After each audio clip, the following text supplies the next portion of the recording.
Good afternoon to all our viewers. You're watching Earnings Central right here on NDTV Profit. HCL Technologies in the morning reported an exceptional set of numbers, yet again without any surprise. I'm here with the top brass at HCL Tech, Mr. Vineet Nayar, the CEO and Vice Chairman of the company, as well as Mr. Anil, the CFO. Gentlemen, thanks very much for joining in. Yet another feather in the cap?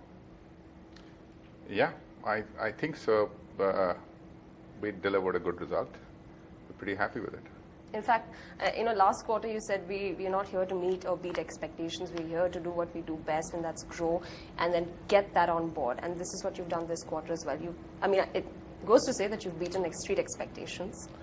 I think we've beaten street expectations, but that was not the objective. Yeah. I think the objective for HCL is that the amount of churn taking place in the market in the Fortune 500 category, we have never seen it before. And that opens the door of an opportunity of a size which we've never seen before. Mm-hmm. So therefore, if we put all our investments in getting into the door, and then once we are inside the door, expand the margins inside the door, if we can get that right in the next few quarters, few years, as long as this so-called recessionary environment lasts, that would be success. I think once we come out of this recession, HCL should be looking completely different than what it looked when it went into the recession. If we can achieve that, I think that would be success. So in my mind, and I can say that because it's a fantastic quarter, I can say that the quarterly results really don't matter because what we are here to do is a lot more strategic on a long-term basis. And focus on various service offerings as well. I mean, last time around, I remember you had said that EAS is a dark horse which is getting sidelined, but on a quarter-on-quarter basis, it's surpassing 4% growth. This time also, EAS has done well. Your IMS, 1 billion plus deals there, so it's just growing phenomenally. If you go back and look at the reason for HCL's current success, it'll come down to three things. Number one, we incubated businesses which did exceptionally well, which is the infrastructure management business. We were first off the block. Number two, we incubated Blue Ocean acquisition, which is EAS, and made that a huge success. Steve will tell you not only his performance is great, but also his margin expansion is actually the best amongst all our businesses this year and this quarter. And the third thing is our sharp focus on what is strategically right. So we do not run our business for any other reason, but other than doing what is strategically right. So cultural transformation, employee first, customer satisfaction, all those. So I think a combination of these three things, we will have to constantly do forward. So we have to incubate new businesses going forward, which don't exist for them to be relevant and to be $1 billion by 2015. We will have to do new acquisitions and embed them and make them relevant. And we have to constantly focus on cultural transformation to be completely relevant. So our eyes are sharply focused on 2015 and saying, what do we need to do now to be best in breed in 2015. I want to come back to you, Vineet, when you said last quarter that now you won't see too many deals coming about. That will probably happen in the October to December quarter, but this intermediary period is more about execution. Sure. And that will come about. But before that, Anil, just on the operational performance, are you happy? Certainly, it's an excellent performance. Can you put that on record? That is on record. Not to worry at all. Yeah, so you're very happy with the performance. The CFO being happy, that's good. The 370 basis points expansion in EBIT margin. Yeah. And if you look at on year, from 14%, which we were in FY11, we are at 16.4% this year. So we have added something like 5,000 crore rupees in revenues and 800 crores in profits this year.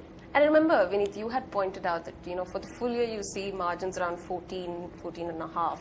And now you're at about 16 and a half. So I had said that minimum we will be at 14%. All right. And then there are more opportunities of expanding margins. When we changed the direction from winning new deals into executing deals, there was obviously an opportunity of expanding the margins. The question is, what do we do with these expanded margins? Do we reinvest them back into business to become more relevant? Do we reinvest them back in incubating new businesses? Those are the decisions you need to take. I've always said that at HCL, the levers are with us. We see an upside. Everybody else may be seeing a downside. We see an upside. And therefore, the choice is with us to release those margins through our P&L or to invest them back to become more relevant. And those choices we will make year on year. All right. Last time, obviously it's a blend of both. It's a blend of the currency impact on the margin as well as operational efficiencies. Sure. This time, what would you attribute that to more bent towards what? I think both the currency, because it's depreciated by something like 10% rupee, and also the operational efficiency. So a combination of both, which led to the margin expansion. All right. Vineet, you know, the more you look at it over this period of lull that you're seeing, most companies now are just mainly focusing on cost effectiveness in terms of running the business. And for a company who can give you that savings for run the business and use that savings for change the business is what they want and what they're going towards. You think you have the competitive edge on that? I think it's a great question, and more people should ask that question. And that is the answer, that we didn't have that in 2008, and that's the reason we acquired Exxon. So the reason we are so successful is because we are extremely good in run the business, but we were extremely bad in change the business because none of us had the transformation capability which Accenture and IBM had. With Exxon acquisition, suddenly we have that. So when you look at why is Exxon growing, it is growing because we are winning run the business, we are opening the doors, and the change of the business is automatically coming to us because we have the Exxon capability. So we didn't have that in 2008, and now we have it. India's #1 news app just got even better. Download NDTV's new app. Fully optimized for retina display. Full screen view. Faster response time. And Sudoku. NDTV's new iPad app. Download now.